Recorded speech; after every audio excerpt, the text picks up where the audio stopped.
जय श्री राधे राधे राधे। प्रिय बंधुओं, प्रिय साथियों, फिर पुनः हमेशा की तरह, नित्य की तरह मैं आपके प्रश्नों का उत्तर देता रहता हूं। जिन्होंने कमेंट किया वो भी सुन रहे होंगे। और साथियों, ऐसे एक भैया हैं जिन्होंने फिर एक बहुत ही जबरदस्त प्रश्न पूछा है।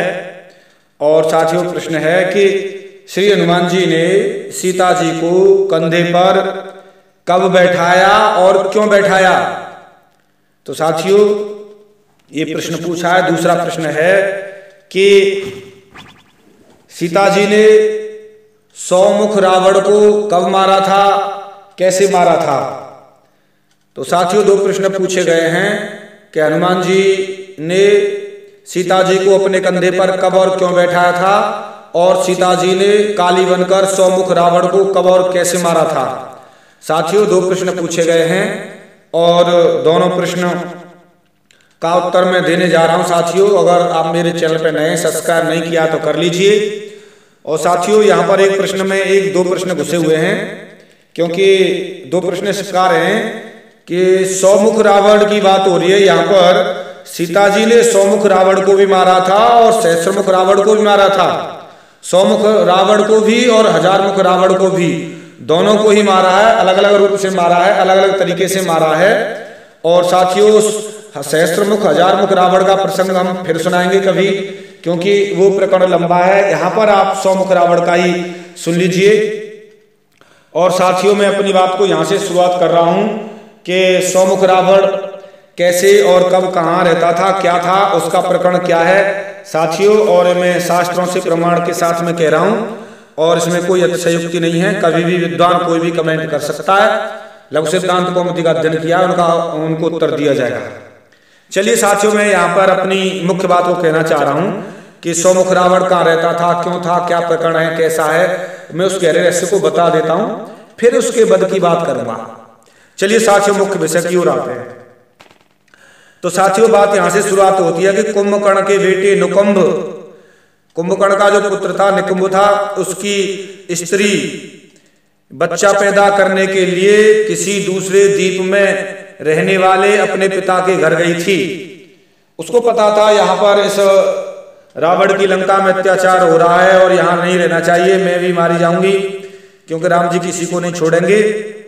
तो वो किसी समय 10 मुख रावण के समय पर वह अपने पिता के यहाँ चली गई थी उसे बचाने के लिए, और वहीं उसका पुत्र पैदा हुआ था। कुंभकर्ण के बेटा निकुंभ की पत्नी थी, वह अपने पिता के यहाँ चली गई थी उस पुत्र को पैदा करने के लिए, क्योंकि वह गर्भिणी थी। जब राम से युद्ध करके रावण वंश समेत नष्ट हो गया, तो उसके गर्भ से पौंड्रक नाम का एक पुत्र पैदा हुआ।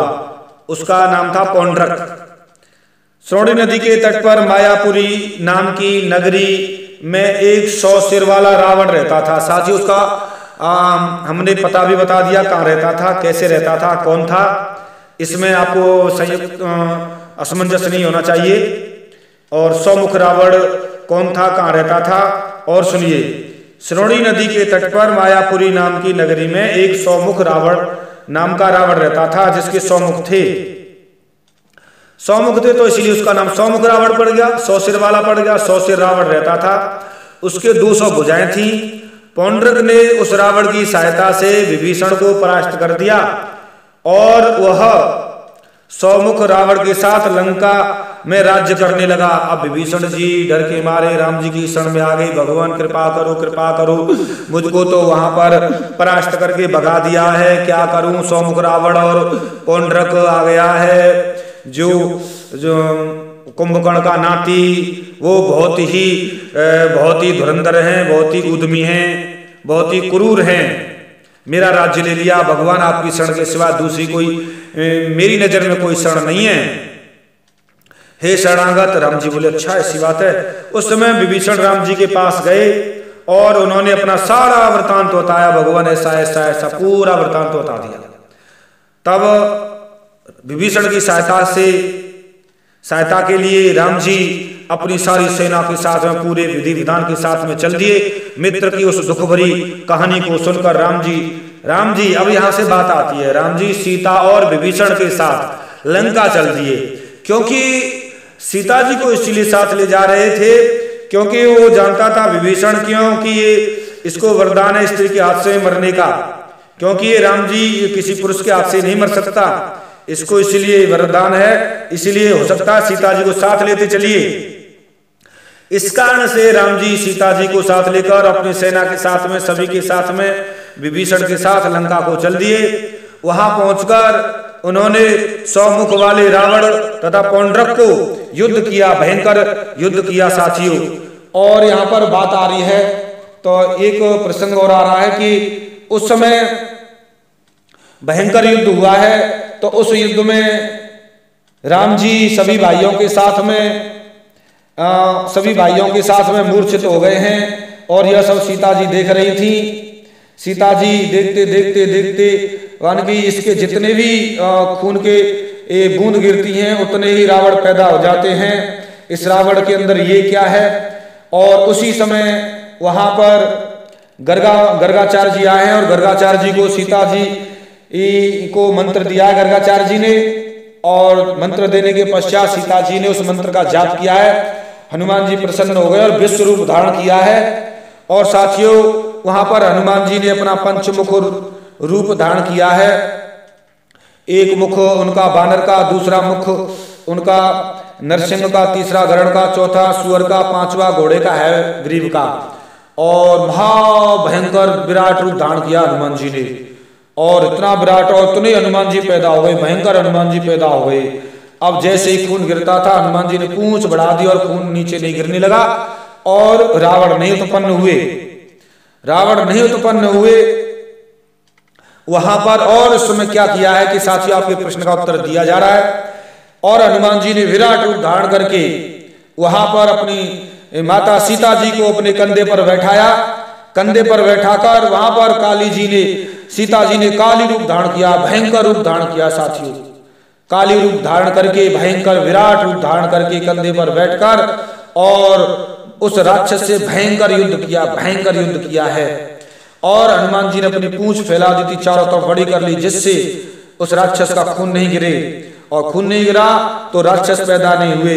और सीता जी ने कहा यदि मैं पतिव्रता हूं, शतानन का सिर मेरे इस बाण से कट जाए। ऐसा कहकर सीता जी ने उस राक्षस का, 100 मुख रावण का सिर अलग कर दिया, बाण से अलग कर दिया, ध्वस्त कर दिया। उस रावण का प्राणांत हो गया। शंख ध्वनि होने लगी, फूल वर्षा होने लगी, चारों तरफ लोग प्रसन्न हुए और स्तुति करने लगे, क्योंकि सीता जी ने उस रावण का वध कर दिया अपने बाण से भयंकर युद्ध में। और बड़े प्रसन्न होने लगे, सभी फूल वर्षा होने लगी, चारों तरफ देवता नृत्य करने लगे, गंधर्व नृत्य करने लगे। और काली जो माता सीता बनी हुई थी, काली जी, तो उस समय वहां पर उनका क्रोध शांत नहीं हो रहा, तो सभी ब्रह्मा आदि महेश सभी उनकी स्तुति करने लगे हैं, सीता जी की स्तुति करने लगे, तब भी शांत नहीं हुई। ब्रह्मा जी ने आकर उस समय कहा हे माते शांत हो जाओ, बहुत स्तुति की तो सीता जी प्रसन्न हो गई। तो सीता जी कहती हैं अरे इस समय मेरे स्वामी मूर्छित थे और आप प्रसन्नता की बात करते हैं। तो उस समय ब्रह्मा जी ने अमृत लाकर सभी सेना को और श्री राम जी को, लक्ष्मण आदि सभी को अमृत से मूर्छा दूर की, सभी को जीवित कर दिया।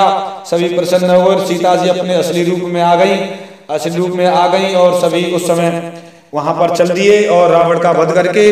तो साथियों मैंने ये प्रसंग आपको शास्त्रों से बताया है। अगर आपको ये नहीं समझ आता है कोई चीज तो जरूर मैं आपके प्रश्न का उत्तर दूंगा।